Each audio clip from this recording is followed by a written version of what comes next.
Day 5. How to force your brain to focus for hours. Using one ChatGPT prompt. That takes 60 seconds you sat down to work. You opened your laptop. And then, nothing. Not because you're lazy, not because the task is hard. Your brain just refused. You checked your phone, opened a tab, got up for water, came back. Still nothing. Here's what nobody tells you. That's not a discipline problem, that's a wiring problem. And the fix takes 60 seconds. I have 3 ChatGPT prompts today.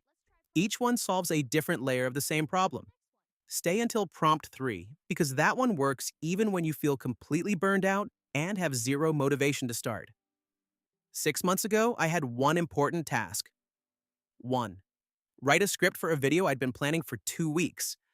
I sat down at 9 a.m. By 1 p.m. I had written exactly 3 sentences and deleted 2 of them. I wasn't distracted by anything dramatic. No crisis, no emergency. My brain just kept sliding off the task like water off glass. Every few minutes, gone. Back to nowhere. I tried timers, I tried music, I tried closing every app. Nothing worked longer than 8 minutes. Then, I stopped fighting it. Instead, I asked ChatGPT one question, not about the task itself, but about why my brain was refusing, and what to do about it right now. I finished the script in 47 minutes. These 3 prompts came from that experiment. Here's what's actually happening when you can't focus. Your brain doesn't switch off. It switches to something with lower resistance. And every time it does that, it resets. The mental warm-up you just built? Gone. Back to zero. Scientists call this attention residue. Every unresolved thought, every open loop, every unfinished thing. Each one is pulling focus like an open app, draining your battery in the background. The average person carries 4 to 6 of these loops at any moment. Willpower doesn't close them. These 3 prompts do. The first prompt is called the Brain Audit. You run it before you start working. Not during. It takes 90 seconds and it clears the mental clutter before it can steal your focus. Most people sit down and try to work while their brain is still full of unfinished things. This prompt empties it first. Here it is. Copy this. I'm about to start a focused work session, but my brain feels cluttered. I need you to run a quick brain audit with me. Ask me 3 questions. One at a time. Wait for my answer before asking the next. 1. What is the one thought, worry, or unfinished item that is most loudly competing for my attention right now? 2. What would need to be true for me to mentally set that aside for the next 90 minutes? 3. What is the single most important thing I need to accomplish in this session? Not a list, just one thing. After my 3 answers, give me one sentence that captures what I'm setting aside, one sentence that captures what I'm focusing on, and a suggested session length based on what I told you. What this does, it forces your brain to name the noise. Named things lose power. The moment you write down what's pulling your attention, it stops pulling as hard. You're not ignoring the distraction, you're parking it with permission. That's the difference. Run this. Answer honestly. The output will feel uncomfortably accurate. Prompt 2 is different. This one is for the moments when you know exactly what you need to do, but something invisible is stopping you. You can't name it. You just don't start.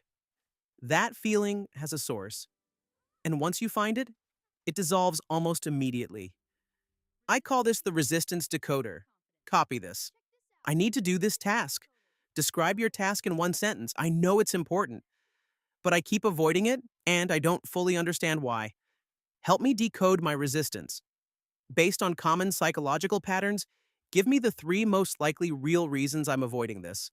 Not surface reasons like I'm tired or I'm distracted, but the deeper ones. Fear of failure, perfectionism, unclear outcome, identity conflict, overwhelm from task size, fear of visibility, or something else that fits. For each reason, tell me if it applies to my task and why. Then give me one concrete micro-action, under 3 minutes, that would bypass that specific resistance and get me physically started. End with one sentence I can say to myself out loud right now before I begin. Here's why this works differently from anything else. Most productivity advice assumes you're avoiding work, because you're lazy or undisciplined. This prompt assumes you're avoiding it because something about the task feels unsafe, unclear, or too big. And it's almost always one of those three. The micro action at the end is key. It's not just start, it's a specific bypass for your specific resistance. I ran this on a task I'd been avoiding for 9 days. The prompt told me I was avoiding it because the outcome was unclear. I didn't know what done looked like. The micro action was write one sentence describing what finished looks like. I did that. Then I kept going for 2 hours. This is the one I promised at the start. Prompt 3 is for the worst days. The days when you're burned out, when motivation is zero, when even thinking about the task feels exhausting. Most focus systems completely fall apart on these days. This one is built specifically for them. I call it the Zero Energy Focus Protocol. Copy this. I'm running on low energy today, mentally drained, low motivation, and I'm struggling to start anything meaningful. I don't want generic advice about rest or self-care. I need to get your specific task done today. Design a minimum viable focus session for me based on these constraints. My energy is rate yourself from 1 to 10, be honest. I have how many minutes available. The part of the task that feels hardest right now is be specific. Give me one.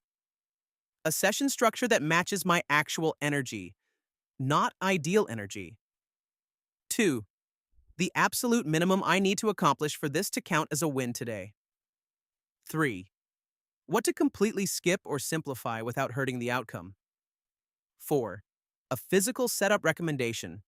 Posture, environment, one sensory change, and that is scientifically linked to improving low energy focus. 5.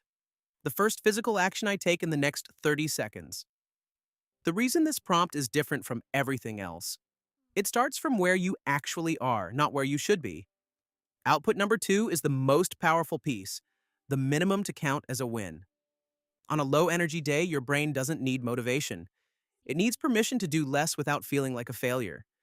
When ChatGPT tells you completing just the outline counts as a full win today, something releases, the pressure drops, and paradoxically, you usually do more than the minimum. Output number 5, if the first physical action in 30 seconds removes the last barrier completely, not open your laptop. Something physical.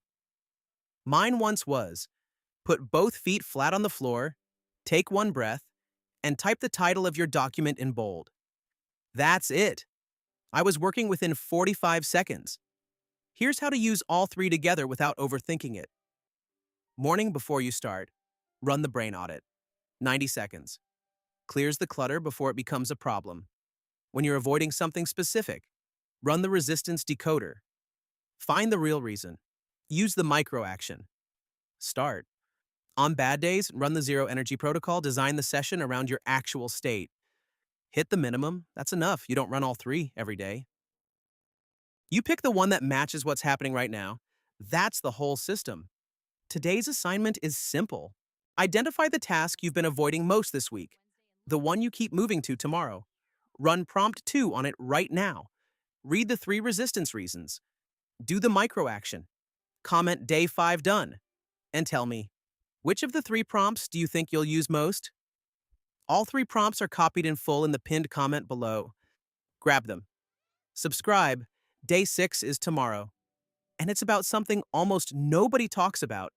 How to end your day feeling like you actually won, even when everything didn't go to plan. That one changes how you sleep. See you tomorrow.